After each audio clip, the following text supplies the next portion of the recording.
Hello everyone, welcome back to my YouTube channel Kumaon university notes. आज मैं BSc third year वालों को physics का आप लोगों का पेपर फर्स्ट है मॉडर्न फिजिक्स, उसमें यूनिट फोर्थ है theory of laser and molecular spectroscopy. और सबसे नंबर फर्स्ट टॉपिक है इसमें ल्यूमिनेसेंस और इसके नेक्स्ट टॉपिक है फ्लोरोसेंस। ये दोनों ही टॉपिक आपके एग्जाम के लिए बहुत इंपॉर्टेंट है, इसलिए प्लीज़ आप लोग इनको अपने एग्जाम के लिए प्रिपेयर करते हुए चलिए। फ्लोरोसेंस का एक्सप्लेनेशन भी है, इसको भी मैं आपको अभी दिखाती हूँ। ये टॉपिक थ्योरेटिकली है और इसके बाद इसका ये एक्सप्लेनेशन है और कुछ यूजेस भी हैं। और इसके बाद न्यू टॉपिक है फास्फोरोसेंस, ये भी बहुत इंपॉर्टेंट है। ये एग्जाम्पल हैं इसके।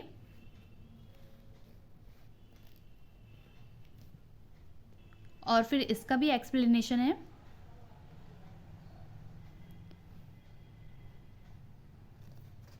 फ्रेंड्स, इसमें कहीं भी स्पेलिंग मिस्टेक हो सकती है, आप लोग उसको ठीक कर लीजिएगा।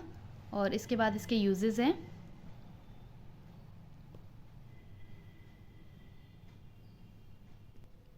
मैं आप लोगों को इनको फुल्ली एक्सप्लेन नहीं कर पाऊँगी, आप लोग इसको ऐसे ही क्लियरली रीड कर लीजिएगा। और इसके बाद है स्पॉन्टेनियस इमिशंस।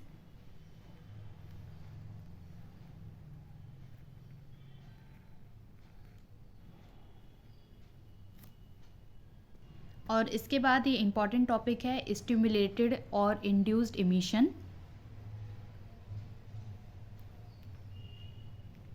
और इसका रिलेशन भी आता है जो कि बहुत इम्पॉर्टेंट है। ये देखिए, ये है relation between spontaneous and stimulated emission, coefficient of radiation. थोड़ा सा इसमें डेरिवेशन भी है, इतना डिफ़िकल्ट नहीं है, बहुत इजी है ये।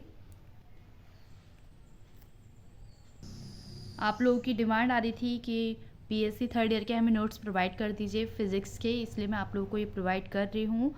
और प्लीज़ आप लोगों से मेरी हम्बल रिक्वेस्ट है, प्लीज़ आप लोग मेरे चैनल को ज़्यादा से ज़्यादा सपोर्ट कीजिए और ज़्यादा से ज़्यादा सब्सक्राइब कीजिए एंड ज़्यादा से ज़्यादा अपने फ्रेंड्स के साथ शेयर कीजिए।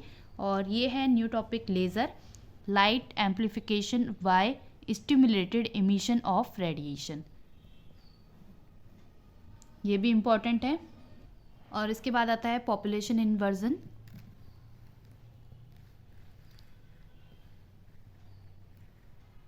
और न्यू टॉपिक है पंपिंग, और ये बहुत इम्पॉर्टेंट है। रूबी लेज़र, ये एग्ज़ाम में आपको देखने को ज़रूर मिलेगा, इसलिए इसको भी प्रिपेयर अपने एग्ज़ाम के लिए कर लीजिएगा।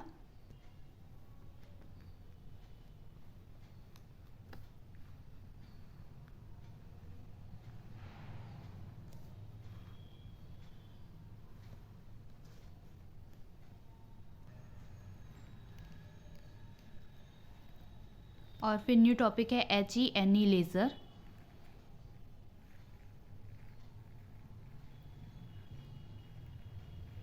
ये थ्योरेटिकली है।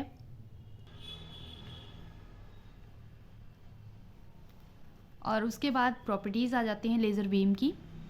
और न्यू टॉपिक है सेमीकंडक्टर लेज़र।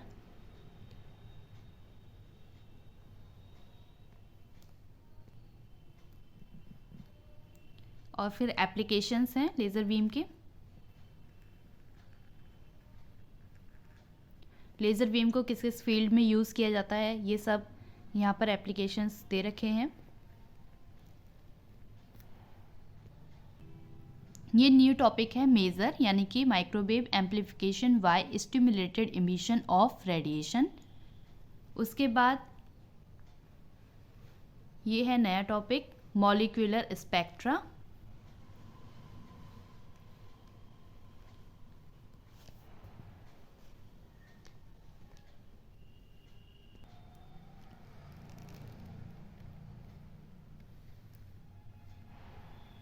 एग्ज़ाम के लिए बहुत सारे इसमें से टॉपिक आप लोग को मिल जाएंगे जो कि कई बार एग्ज़ाम में रिपीट हुए हैं। मैं भी आपको कुछ और टॉपिक्स भी बताऊंगी जो कि बहुत इम्पॉर्टेंट हैं, जैसे कि ये वाला टॉपिक जो आप देख रहे हो प्योर रोटेशनल स्पेक्ट्रा, बहुत इम्पॉर्टेंट है। और इसके बाद है explanation. Of pure rotational spectra, इसको हम दूसरे वर्ड में भी बोल सकते हैं molecule as a rigid rotator. Okay,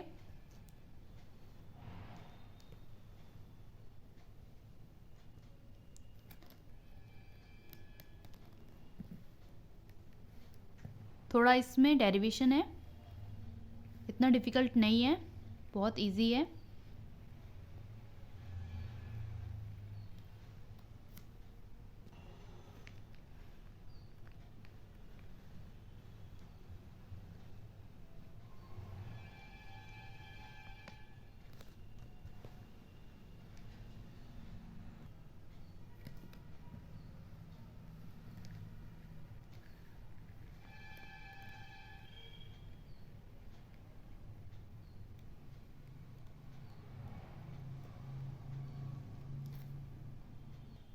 और इसके बाद न्यूमेरिकल है। प्लीज़ आप लोग न्यूमेरिकल को एग्ज़ाम में तभी अटैम्प्ट करें जब आपको न्यूमेरिकल अच्छे से करना आता हो, आप लोगों की प्रैक्टिस में हो सारे न्यूमेरिकल्स, और आप लोगों को फॉर्मूलेज भी सारे पता हो कि कौन से न्यूमेरिकल में कौन सा फॉर्मूला यूज़ होगा, तभी आप न्यूमेरिकल को अटैम्प्ट करें। अदरवाइज़ आप लोगों का टाइम वेस्ट होगा न्यूमेरिकल्स करने में। आप लोग अगर टाइम वेस्ट करेंगे तो बाकी क्वेश्चंस आप लोग को अटैम्प्ट नहीं कर पाएंगे। इसलिए प्लीज़ आप लोग न्यूमेरिकल को तभी अटैम्प्ट करें जब आपको न्यूमेरिकल अच्छे से आता हो और आपको ये पता हो कि कौन से न्यूमेरिकल में कौन सा फॉर्मूला यूज़ होगा। ओके, आई होप कि आप लोगों को ये क्लियरली समझ में आ गया होगा। और इसके बाद नेक्स्ट न्यूमेरिकल है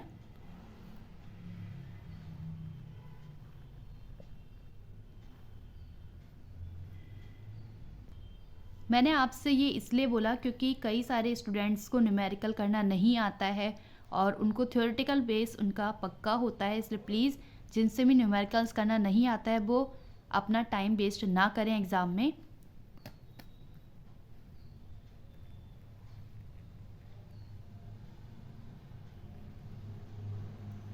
थ्योरेटिकल बेस से भी काफ़ी अच्छे मार्क्स आ जाते हैं एग्ज़ाम में।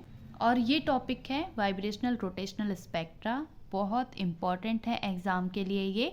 आप लोग इसको एग्ज़ाम के लिए अब ज़रूर प्रिपेयर कर लीजिए। आप लोग के पास अनसोल्ड है तो आप लोग उस पर चेक कीजिए, और ये कितनी बार रिपीट हो चुका है ये भी आप लोग ज़रूर देखिए। उसमें आप लोगों को उससे पता लग जाएगा कि ये क्वेश्चन कितना इम्पॉर्टेंट है। और इसके बाद इसकी एक्सप्लेनेशन है, और ये है explanation of vibrational rotational spectra. इसको हम molecular as a harmonic oscillator भी बोलते हैं।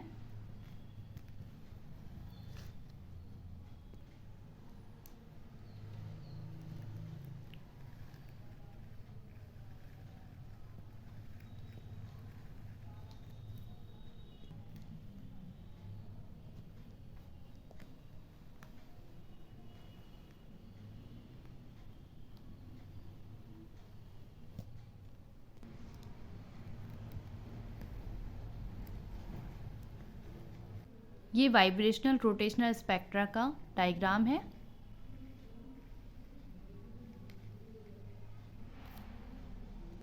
और इसके बाद इस पर बेस्ड न्यूमेरिकल है।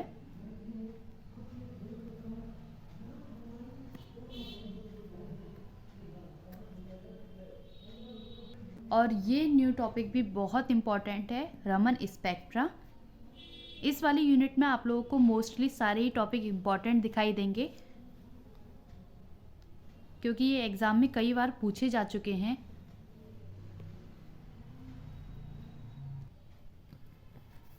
इसलिए यूनिट 4 एग्ज़ाम के पर्पज़ से बहुत इम्पॉर्टेंट है। इसको आप बहुत अच्छे से पढ़िएगा, आपको हर एक टॉपिक यहाँ पर इम्पॉर्टेंट ही देखने को मिलेगा। और यहाँ पर ये यूनिट 4 कंप्लीट हो चुकी है। आप लोगों से मेरी रिक्वेस्ट है, प्लीज़ आप लोगों के हेल्प से ही मेरा चैनल ग्रो कर पाएगा, इसलिए प्लीज़ आप लोग मेरे चैनल को सपोर्ट कीजिए। आप लोगों की डिमांड पर ही मैं आप लोगों को वीडियोस प्रोवाइड करती हूँ, इसलिए प्लीज़ मैं आप लोगों की हेल्प करती हूँ, तो आप भी मेरी हेल्प कीजिए। आप लोग मेरे चैनल को सपोर्ट कीजिए, ज़्यादा से ज़्यादा अपने फ्रेंड्स के साथ शेयर कीजिए, वीडियो को लाइक कीजिए एंड चैनल को ज़्यादा से ज़्यादा सब्सक्राइब कीजिए। Thank you so much for watching this video.